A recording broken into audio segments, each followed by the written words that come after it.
Nika, the stripper girl that was, dancing and doing all kind of porn shit, and Jacob was pimping her all through New York and Hollywood and shit. I think he don't really fool with her either. But he liked to pimp and fuck and freak and do all that nasty demonic shit, little girls and little boys and all that carrying on.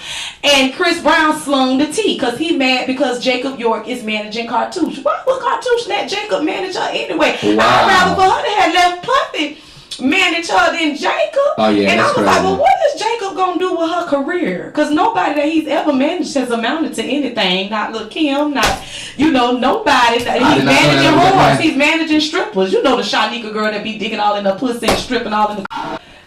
I never liked you, but he one time he tried to work with me back in the day, and he something in my spirit just said he wasn't right. I just smelled nasty and filth on him, and y'all know the queen tell the true tea, so I smelled filth on him. He was just yanking and stanking and smelling like vile, and he came to the studio, and he had this beat, and I didn't like the beat, he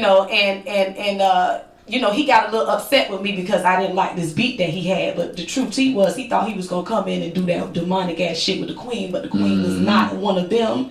And he couldn't fuck me, and he couldn't trick me and hold me all through the damn industry and sell me. So he didn't want to work with me no more. And it's funny because somebody recently told me that Jacob was into film. And I said, damn, let me give Jacob a call, because of course I want to get, I'm a writer and I want to do some film writing and, get some of my content to some of the directors and producers and stuff. So I was like, well, let me call Jacob and say, Jacob, if you know anybody, let them know that I have some screenplays and I got some scripts and stuff. And, if any directors are looking for content, hit me up. Right. And this puss ass nigga, when I said, hey, I called him and I said, hey, Jacob, I was like, it's Khia. He gonna holler, Khia. Khia. Khia. Khia? Wow. Like, oh, Khia. I said, I know you know who this is. Khia. I said, yeah, I was calling because I had some content and stuff, and I heard that you was doing film. You was trying to tap into film because don't nobody want to fuck with you in the music industry. And if you know any directors or producers is looking for some content, I got the content.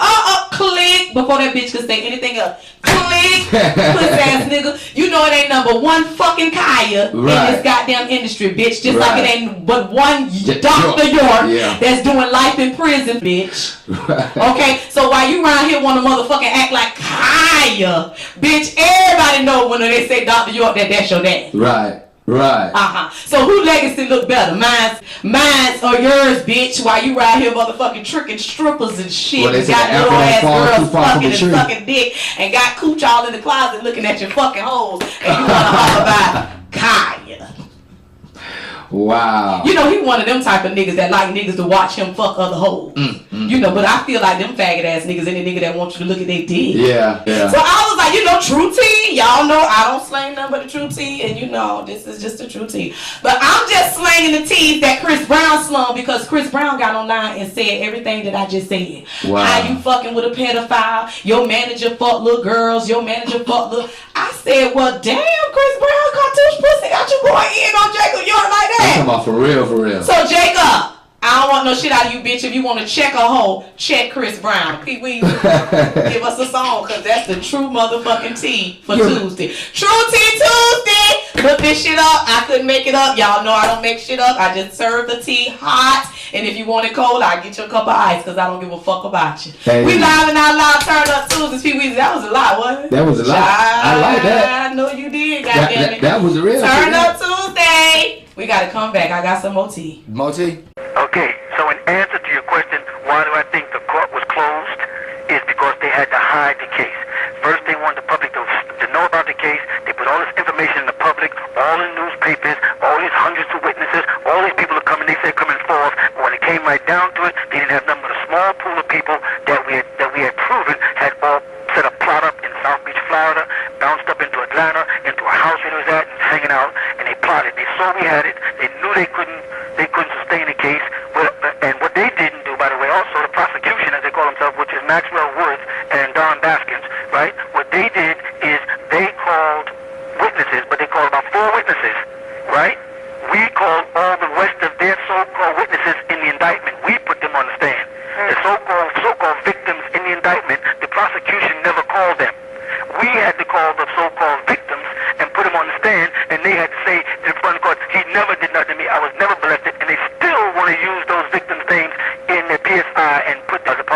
charge when they got right up in the stand in front of everybody. And that's why the judge closed it down. Anytime we put a witness on the stand that had something to say that was valid, the judge would say, hold it, take the jury out the room, let me hear them privately. And they put Jake's sister up on the stand, and Jake's sister said, I was there, I went to his house, I saw Barbara and all them scheming and plotting this thing together, and I told him I don't want to be no part of it. Jake told me the government's got me on payroll, and if I would work with them, that I'd get sure. I told them I'm not doing that to my father, so and so. They cursed me out and told me to get out. Right? They knew that every time I stepped in court, I pointed out my jurisdiction rights and how they had no rights over me. My inalienable rights were being blocked. I don't live by their laws or by their government. They knew that was coming.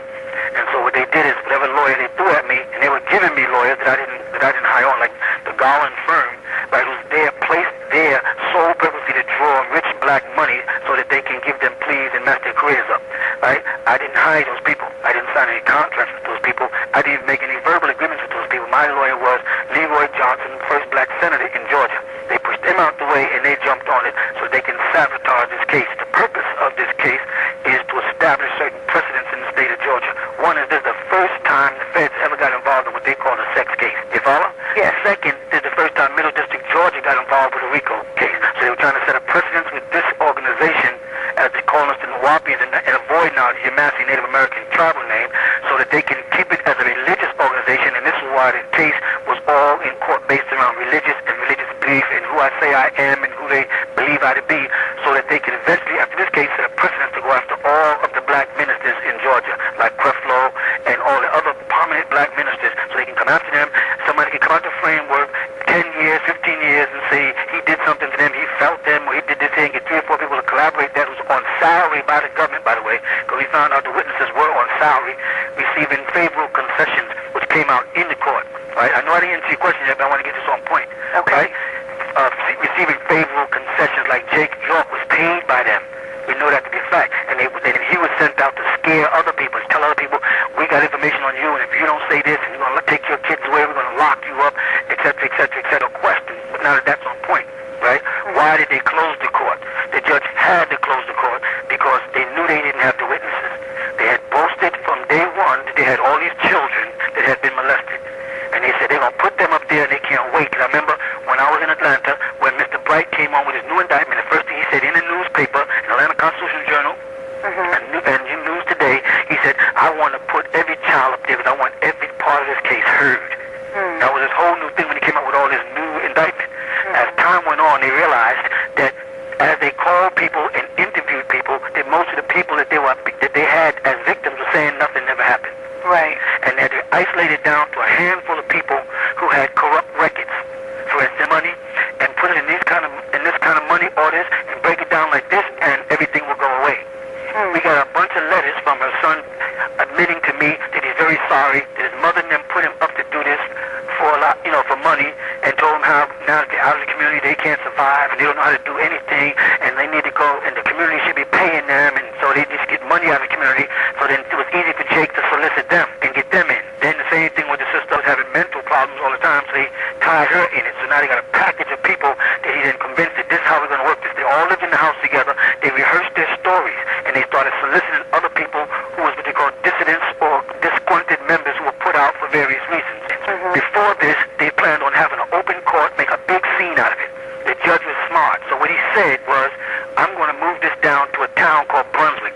So it happened that Brunswick is the same town that the Yamasee Native American Moors had their conflict with the Confederates, and he happens to be, Judge Ashley Royal happens to be a descendant directly of those Confederates. This is no coincidence, right? And he took it down to Brunswick where he practiced law and lived for 20 years. This is no coincidence.